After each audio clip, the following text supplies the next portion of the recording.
देखो, मैं बार बार इस बात को दोहराता हूं, लोग गहराई से इस चीज को समझते नहीं और अपने दिल में धारण नहीं करते। माया का ये प्रभाव। विश्वास करो, इस विश्व में कोई भी विश्वसनीय नहीं है, कोई नहीं सकता। कोई रजोगुणी जीव विश्वास करने योग्य हो ही नहीं सकता। चाहे तुम्हारा पुत्र हो या पिता हो या भाई हो या मित्र हो, समधी हो, समधीन हो, रिश्तेदार हो, तो क्या दुनिया के व्यवहार छोड़ दें? नहीं, व्यवहार निभाना है, लोक व्यवहार निभाना है, सबको यथा योग्य सम्मान भी देना है। किसी के प्रति कोई ईर्ष्या, छल, कपट का भाव नहीं रखना है। लेकिन इस बात को हृदय में धारण कर लीजिए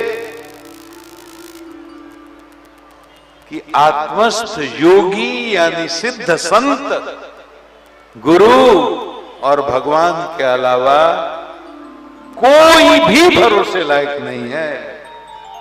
कोई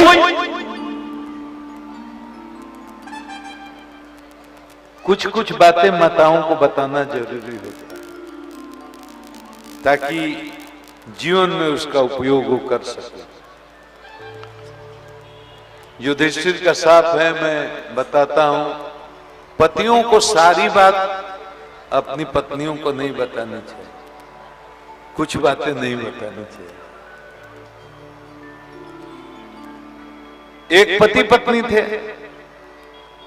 अब क्यों नहीं बतानी चाहिए? वो एक साप है युधिष्ठिर जी का कि माताओं के हृदय में बहुत गोपनीय बात बहुत पचती नहीं है। हौल फूकनी, हौल फूकल बुझाता है। एक पति पत्नी आपस में बहुत प्यार करते थे। पत्नी ने पति से कहा, हमको बहुत प्यार करते हो? पति ने कहा, मैं तुमको अपने प्राण से अधिक प्यार करता हूं, लेकिन मुझे सारी बात नहीं बताते हो। पति ने कहा, देखो शास्त्र में लिखा है सारी बात पत्नी को नहीं बतानी चाहिए। कोई छल नहीं करो, कोई कपट नहीं करो पत्नी के साथ, लेकिन कुछ बातें गोपनीय रखनी चाहिए। उसने कहा, नहीं, हम दो बदन हैं लेकिन एक जान है, हमसे कुछ मत छुपाओ, सारी बात बता दो। उसने कहा, तो सुनो, तुम मायके गई थी 15 दिन के लिए। हाँ, इसी आंगन में मैंने एक अपने शत्रु को मार करके, सिर काट करके गाड़ दिया, ऊपर मिट्टी से लेप दिया है। लेकिन हे प्राण प्यारी, ये बात किसी से भी बोलोगी तो मेरी फांसी हो जाएगी। पत्नी बोली, राम राम, कौन सुहागन विधवा होना चाहेगी? मैं नहीं किसी को बताऊंगी, काली माई के लिए, दुर्गा माई के लिए, ब्रह्म बाबा के लिए, गंगा जी के लिए, किसी को नहीं बताऊंगा। पति तो चला गया लेकिन पत्नी को ली बेचे। 1 दिन कटा, 2 दिन कटा, 3 दिन कटा, 8 दिन, 10 दिन, 15 दिन होते होते हौल फेंकनी। अब उसको न नींद आवे न भूख लगे, बड़ा बेचैन कि अब जब तक किसी को कहेंगे नहीं हमको तो पानी बचेगा ही नहीं, कह देंगे तो पति को फांसी ही हो जाएगी। तो अपनी सगी बहन को बुलाया और उसने कहा, देख, एक बात बताती हूं, लेकिन ये बात किसी को बोल दोगे तो मैं विधवा हो जाऊंगी। क्यों? मेरे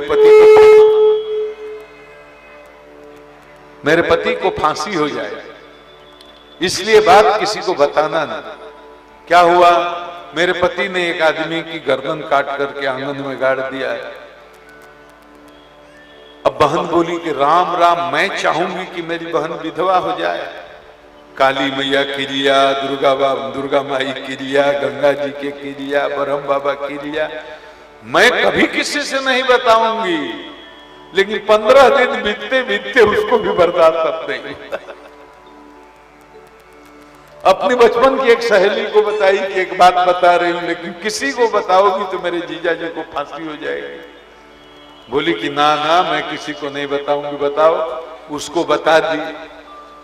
अब सखी को 15 दिन के बाद खाना पीना पचना मुश्किल हो गया। उसने अपने सखी को बता दिया, उसकी सखी ने उसकी सखी को बता दिया। 15 दिन होते होते पूरे शहर में चर्चा हो गई और पुलिस थाना सब पहुंच गया। पति ने कहा पत्नी से, तुमने किसी को बता दिया क्या? भैया इतना कष्ट दे रहे हो, मेरा गला तो तुम खत्म ही कर दिए 4 दिन में। और यहाँ के जो आयोजक हैं वो इतने शीलवान और इतने संस्कारी हैं कि संकोच से मैं उनको कुछ बोलता नहीं हूं। तुमको इतने दिन से झेल रहा हूं, 2 दिन और निभा दो।